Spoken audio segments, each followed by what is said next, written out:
قبر کے اندر جا پہنچا، مال مال مال کرتا رہا،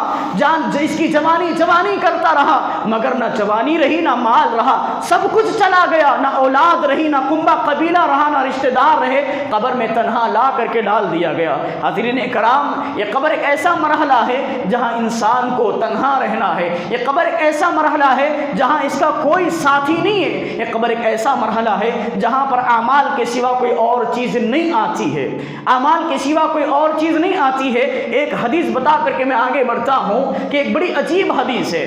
کہ اللہ رب العالمین کا ایک قاعدہ اور اصول ہے کہ اللہ تعالیٰ نے ارشاد فرمایا اِنَّكَ لَا تُسْمِعُ الْمَوْتَى، اے نبی آپ مردوں کو نہیں سنا سکتے۔ یہ اللہ تعالیٰ کا قاعدہ ہے کہ مردے نہیں سن سکتے، جتنے جا کر کے قبروں پر، مزاروں پر، قبور پر اپنے سر پیٹ رہے ہیں، وہ بے جا حرکتیں کر رہے ہیں، مشرکانہ حرکتیں کر رہے ہیں، وہ قبر والے ان کی کیفیت سے نا واقف اور وہ قبر والوں کی کیفیت سے نا واقف ہے۔ مگر دو جگہ اللہ تعالیٰ مردے کو سنا دیتا ہے، دو جگہ اللہ تعالیٰ نے مردے کو سنا دیا۔ پہلی وہ جگہ جنگ بدر کے موقع پر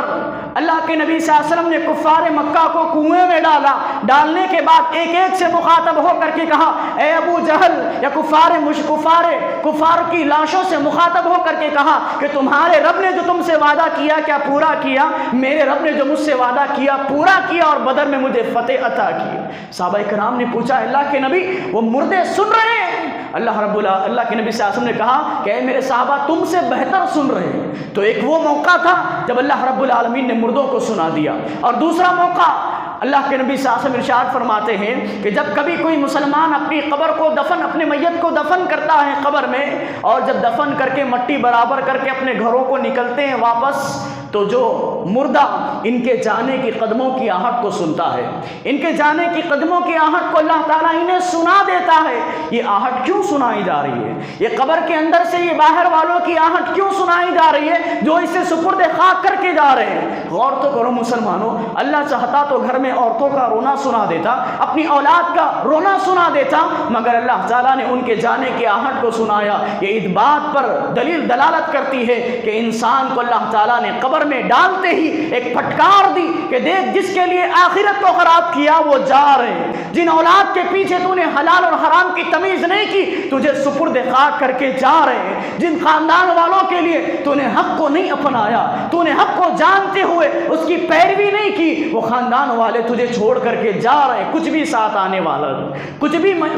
والا نہیں میت کے، صرف وہ کفن کا کپڑا لے جاتا ہے اور اپنے اچھے اور برے اعمال لے جاتا ہے۔ تو قبر انسان کا یہ چوتھا سفر ہے جو اس کے اندر جاتا ہے۔ اس کے بعد قبر سے نکل کر کے مدت معلوم نہیں ہے، پیارے نبی صلی اللہ علیہ وسلم نے اپنی حیات طیبہ میں بیان فرمایا تھا انا وساعتک ہاتین، میں اور قیامت اس طرح پیدا کیے گئے ہیں جیسے میرے بعد دوسری کوئی چیز نہیں، قیامت آنے والی ہے، مگر ابھی تک وہ زمین کے اندر پڑے ہوئے قیامت کے منتظر ہے، وہ زمین کے اندر پڑے ہوئے لوگ قیامت کے منتظر ہیں کہ کب قیامت آئے گی، اپنی قیام گاہوں سے نکلیں گے، ہم اس عذاب سے چھٹکارا پائیں گے۔ مگر جب قیامت کا دن آئے گا، جب قیامت کا دن آئے گا وَنُفِخَ فِي الصُّورِ فَصَعِقَ مَن فِي السَّمَاوَاتِ وَالْأَرْضِ، جب اللہ کے حکم سے فرشتے وہ سور اسرافیل، جب اسرافیل علیہ السلام اپنی سور میں پھونک ماریں گے، ساری کی ساری دنیا اپنی اپنی جگہوں سے نکل کر میدان حشر کی طرف جائے گی۔ قبر سے لوگ اٹھیں گے، کوئی الگ الگ حالت، سب اپنی اپنی الگ الگ حالتوں میں اٹھے گا۔ سود خور کو اللہ رب العالمین ایسے اٹھائے گا يَتَخَبَّطُهُ الشَّيْطَانُ مِنَ الْمَسِّ، جیسے کسی پاگل نے، مجنون نے چھو کر کے اسے دیوانہ کر دیا گیا ہو۔ کیوں؟ کیونکہ دنیا میں جب تک تھا دھن کی دھن میں باولا ہو رہا تھا، اللہ رب العالمین نے قبر سے جب اٹھایا تو دیوانہ کر کے اٹھایا۔ پیسوں کے پیچھے پاگل تھا،